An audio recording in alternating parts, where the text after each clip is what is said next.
Scholar is Bloodhunt's most mobile archetype to date, and makes use of both height and speed to dominate their enemies from the skies, with the ability to finish off players at a distance and from behind cover. So if you can't run or hide, how are you supposed to counter them? Well, I got you covered, because in this video I will give you 2 tips to counter their abilities for every archetype in the game to help you win more of your fights. If you have any questions or want more tips live, then make sure to follow me on twitch.tv/motiongaming, where I will soon be hosting a Bloodhunt anniversary giveaway. Let's start off with the Bruja Clan, who have some great counters. With Brute, your best bet is to use your Shockwave Punch when the Scholar is levitating, to both block incoming damage and force them to reposition.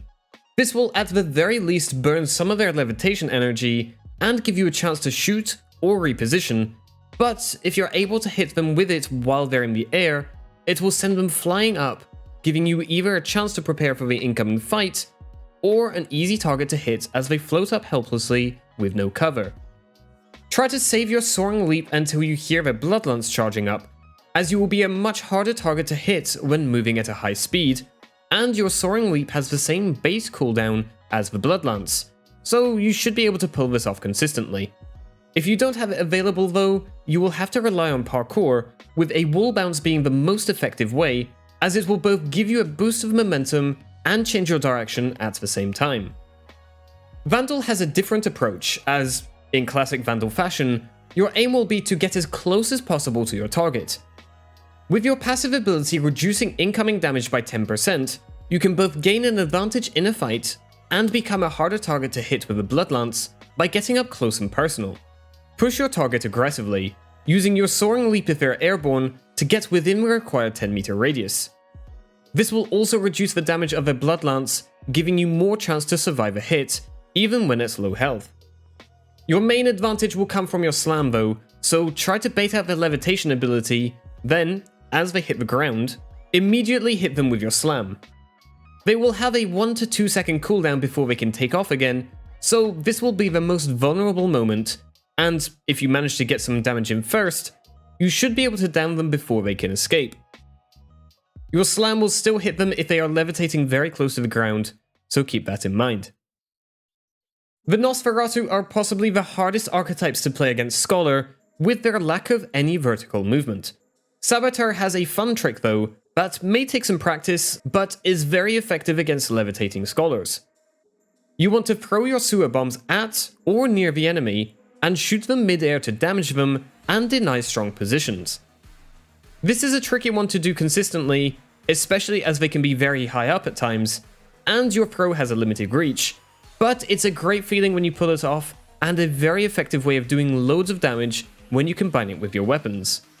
Playing on the high ground will help, but worst case, try to lure them into an area where the levitation won't benefit them as much.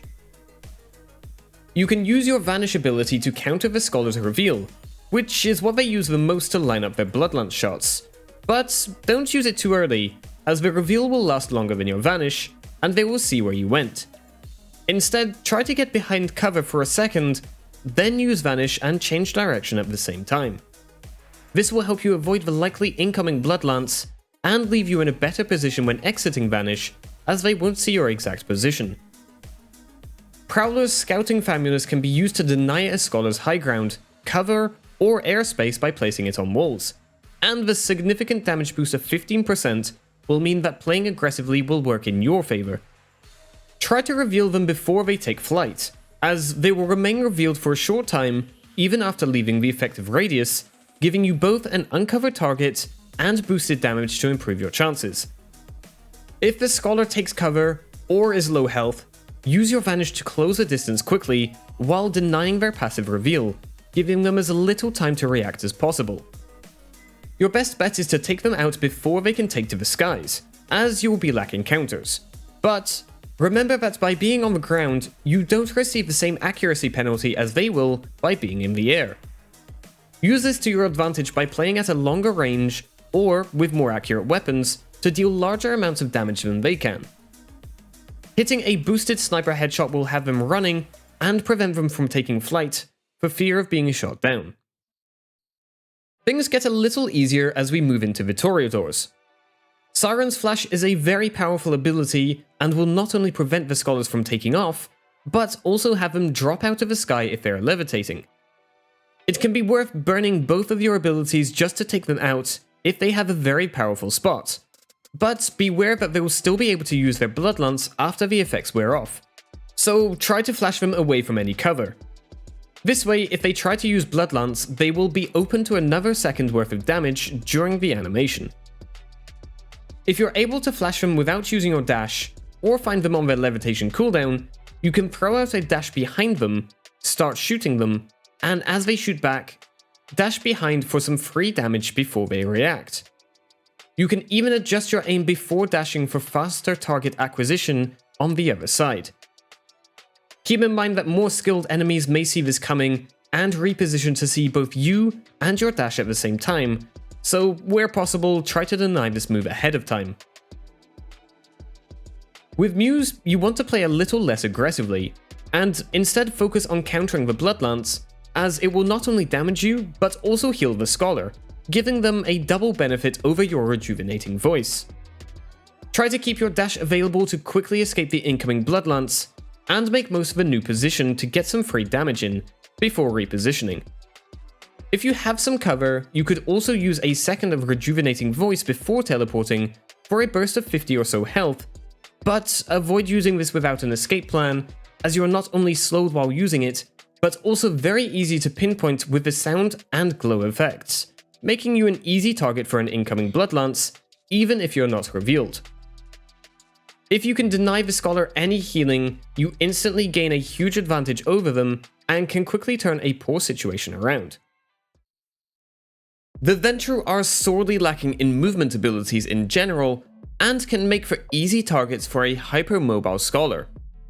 Enforcer can use Flesh of Marble as the perfect counter to the Bloodlance, but it should be kept for emergencies, as this is your only real chance of survival. By using it too early in a fight, you burn your main counter and can be later finished from behind cover.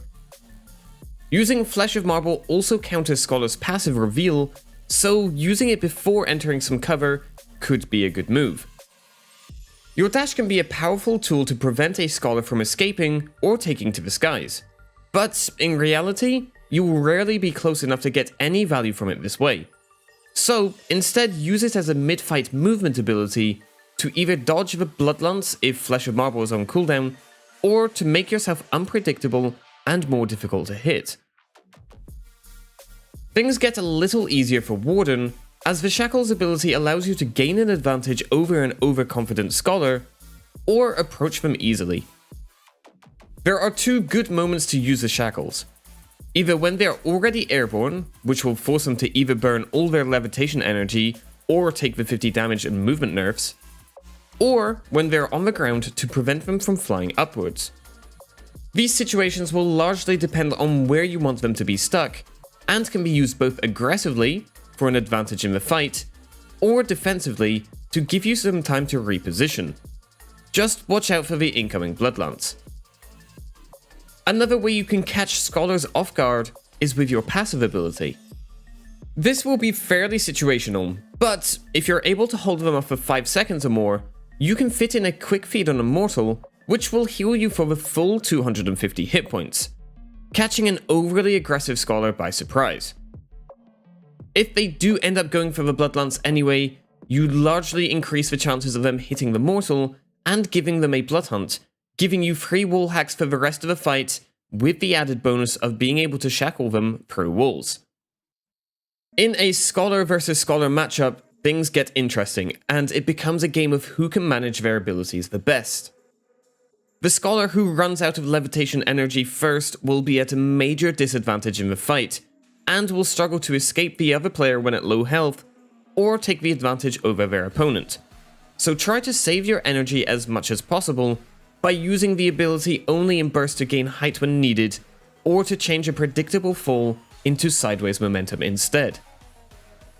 Ideally, you want to be the second person to use your Bloodlance in the early stages of a fight, as using it on an enemy when you are full health will only give you the damage, but using it as a reaction to the other player's ability will also give you the health back, gaining you the net advantage. This is the opposite when you are at low health, as you will need the extra heals to tank an incoming Blood Lance and avoid insta-death. And that's it from me. I hope these tips are helpful for your next Scholar encounters. Come on over to my Twitch channel for weekly Bloodhunt drops, or check out some of my other Bloodhunt guides.